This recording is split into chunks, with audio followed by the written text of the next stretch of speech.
Edgar Vázquez, entrevista en 102.9 Noticias.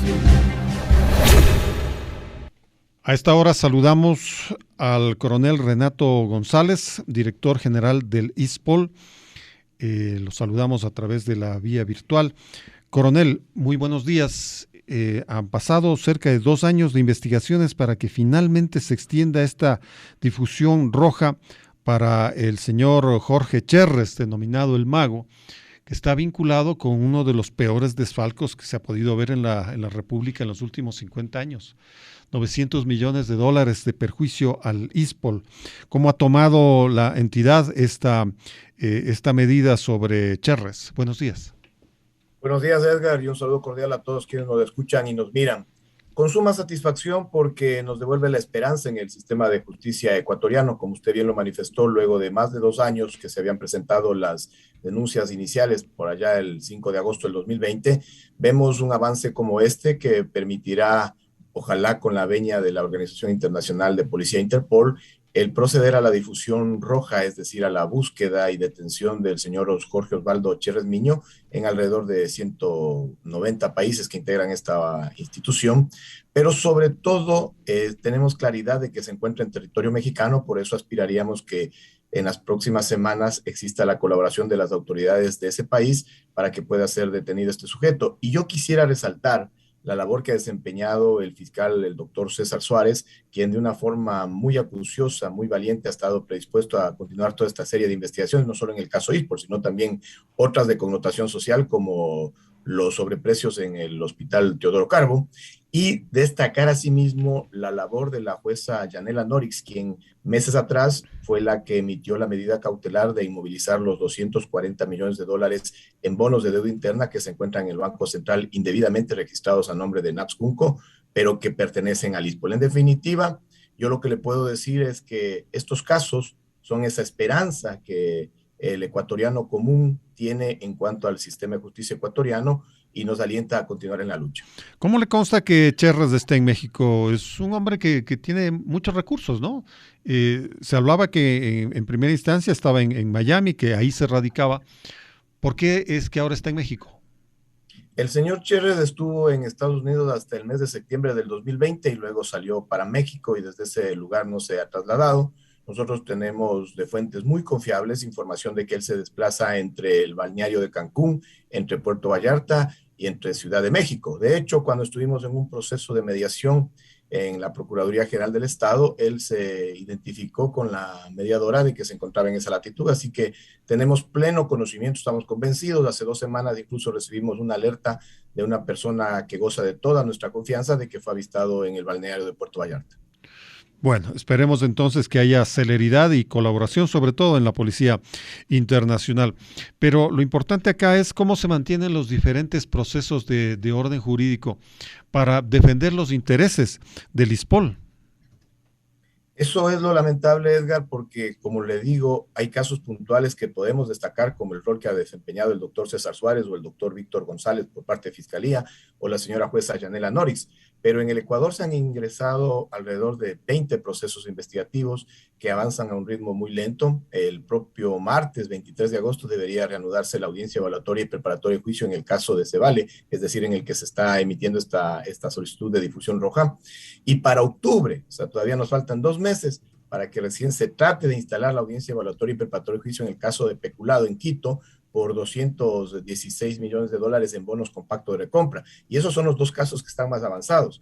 Recordemos que meses atrás, en el caso de Citadel, fueron llamados a juicio Luis Álvarez Villamar y su yerno Gonzalo Navarro, que nosotros considerábamos eran los 2 eslabones más débiles, pero sin embargo fueron sobreseídos de toda responsabilidad Javier Neira Salazar y su esposa Oriana Rumbea Tomás, quienes para nuestro criterio tienen un rol muy protagónico. Es decir, estos son los vericuetos de la justicia ecuatoriana con la cual nosotros debemos enfrentarnos. Estamos muy conscientes y siempre hemos alentado a nuestros asegurados a que se preparen a una lucha larga y tortuosa, porque si nos atracaron alrededor de 7, 8 años, no se puede recuperar en pocos meses pero además estamos enfrentando al crimen organizado político, económico, transnacional, que tiene conexiones, que tiene vínculos con absolutamente todas las instituciones y que accionan de manera clandestina. El crimen organizado no viene de frente, el crimen organizado viene de esta forma supersticia, camuflada, pero terminan siendo muy eficientes cuando de eso se trata. Inclusive tienen operadores políticos que sacan en su momento oportuno normas que les favorecen y que a la institución policial y luego a fiscalía y luego a la judicatura, poco menos que le atan de manos. Esta puede ser una pregunta de perogrullo, pero se está accionando sobre 216 millones. ¿Y qué pasa con la diferencia, con los otros 700 millones?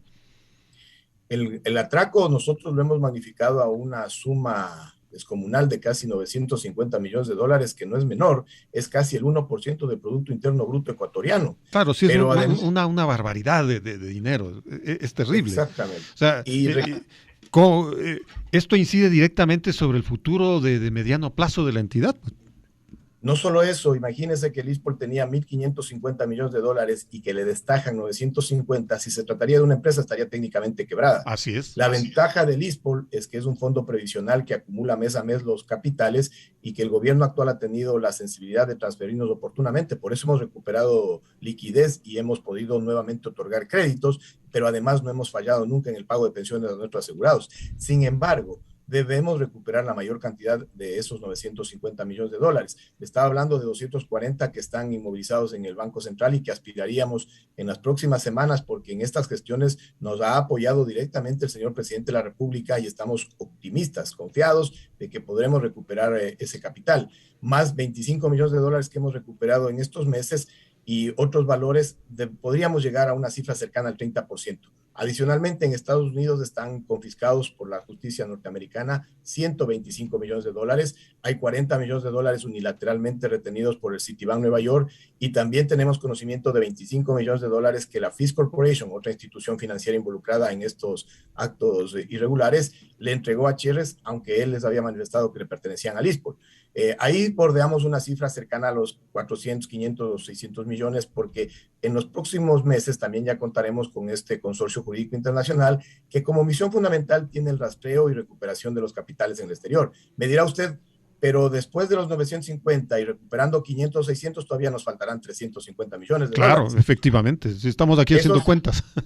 Así es, eso habrá que ir a un proceso de negociación o de indemnización con estas instituciones financieras involucradas. Me refiero al Citibank y a la Fisk Corporation. Lo interesante es tratar de recuperar la mayor cantidad posible de este monto, porque todo no se puede recuperar. Mucho ya se filtró en pagos en spas a las amantes de políticos, en pagos de fiestas, de farras, de viajes, lo que normalmente hace el crimen organizado, ¿no? Disfrutan insanamente como esos del piscinazo.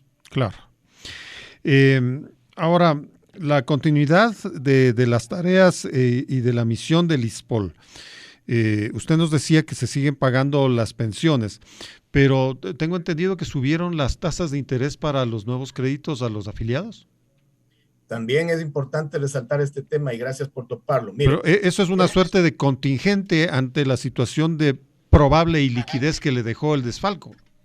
No tiene relación directa, pero le voy a explicar la magnitud de lo que hicieron en el ISPOL. Por favor. Años atrás, me refiero al año 2008 al 2012, los créditos en el ISPOL tenían niveles superiores. Yo no sé si adecuados o no adecuados, pero niveles superiores a los que estaban vigentes hasta el semestre pasado. Estos igual eran los más convenientes del mercado. Pero el año 2013 empiezan a reducirse las tasas de interés hasta llegar al primer semestre del 2015, donde se los deja en los niveles más bajos. No infringiendo la ley, pero sí les dejaron en los niveles más bajos. ¿A qué me refiero? La ley del ISPOL indica que ningún crédito puede ser otorgado a una tasa inferior a la tasa actuarial más 2 puntos. Bueno, lo dejaron ahí. Y además, a un crédito quirografario también lo estabilizaron en un valor del 7%. O sea, unos créditos que al que recibe el crédito, obviamente le es beneficioso, pero por 7 años no fueron revisados lo que la norma dispone, ajustados semestralmente. Entonces, ¿qué es lo que se vivía? Una ficción, una muerte lenta de uno de los seguros más importantes, que es el de retiro, invalidez y muerte, donde salen los pagos de pensiones. Como ya tenemos los estudios actuariales actualizados, se realizó el informe técnico que determinó el incremento de estas tasas de interés. En la decisión adoptada en el mes de julio se adoptó únicamente con estas consideraciones por la premura del tiempo, pero luego existió el clamor, el reclamo del conglomerado policial de que se pueda revisar. El señor ministro del Interior, mi general Patricio Carrillo, dispuso que se realicen informes actualizados técnicos y también se consideren variables macroeconómicas y sociales, y por eso el día lunes sesionó el Consejo Directivo y lo que hicieron es modular ese incremento de tasas de interés, pero tenemos todavía los mejores créditos a tasas de interés razonables. Sin embargo, si no se tomaba esa medida, es como cuando usted va al médico y el médico le dice tiene que cortarse el brazo porque está gangrenado. Si usted no quiere cortarse el brazo, lo que va a pasar es que se va a morir. Pero imagínese para qué se tomó esa decisión. Yo soy muy claro, esta es mi hipótesis, pero estoy muy claro porque ya conozco el contexto de lo que hubo en el ISPOL.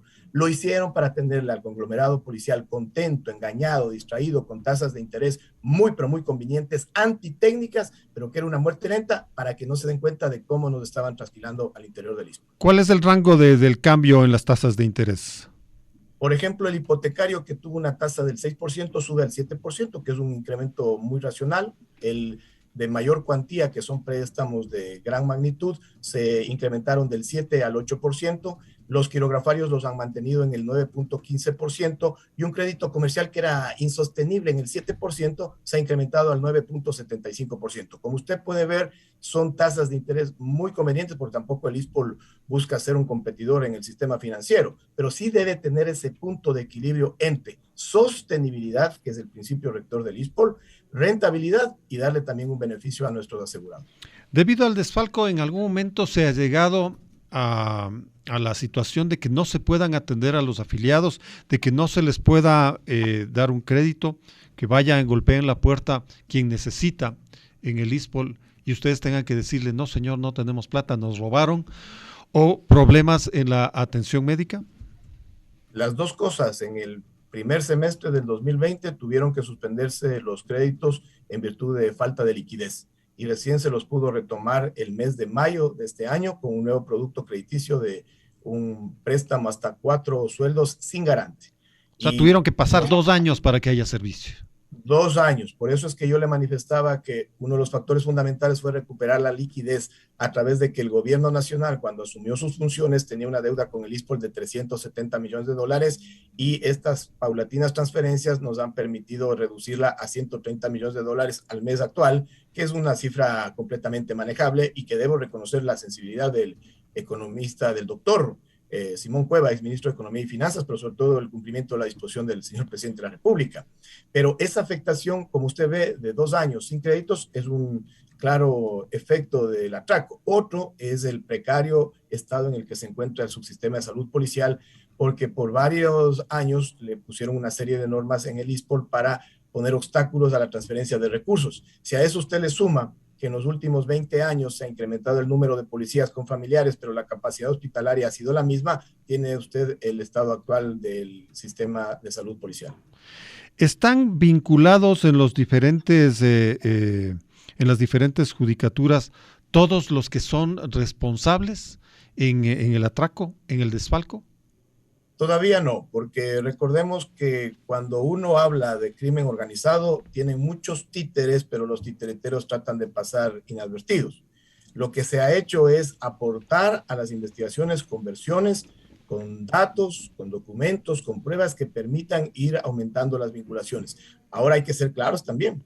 Quien dirige la investigación judicial es la Fiscalía General del Estado, se apoya en la Policía Nacional y nosotros como ISPOL lo que debemos hacer es facilitarle toda aquella información que esté a nuestro alcance, toda la predisposición para a través de versiones señalando con nombres y apellidos a los que nosotros consideramos responsables, tenga entonces la Fiscalía General los elementos suficientes para ir sumando estos indicios que le permitan en un momento determinado formular cargos y de ahí empieza otro suplicio. Conseguirnos jueces honestos que no sucumban ante la corrupción y que vayan avanzando las diferentes etapas procesales, porque hay que ser claro, el sistema procesal penal y el sistema penal ecuatoriano están estructurados de tal forma que son muy convenientes para el victimario, pero atentan a los derechos de las víctimas. Claro, al repasar pues los procesos, uno se pregunta, ¿están todos los que son?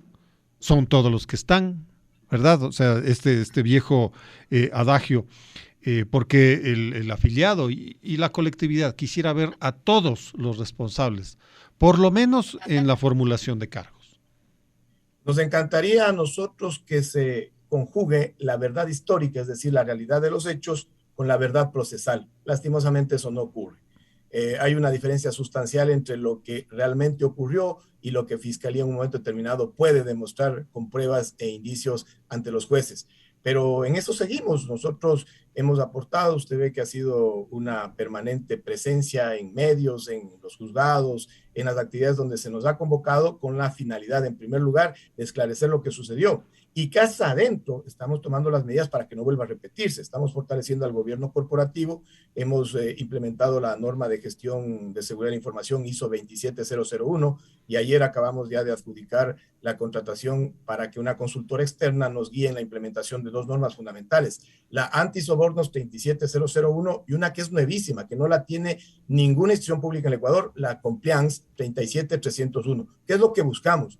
Que no se vuelva a repetir que estos directivos a la interna del ISPOL, coludidos con estas organizaciones externas, porque aquí participó, recordemos, pues, no solamente el director de riesgos, del secretario jurídico del ISPOL, el director general del ISPOL, no, aquí hubo clara participación de la Bolsa de Valores de Guayaquil, en su momento del Depósito Centralizado de Compensación y Liquidación de Valores de Cevale, del propio Ministerio de Economía y Finanzas, del Banco Central. Es impresentable que la mal llamada Operación Swap de 327 millones haya sido registrada de manera manual. Eso usted no ve ni en el Banco del Barrio, pero esa magnitud de barbaridades se cometieron y eso no es así de sencillo.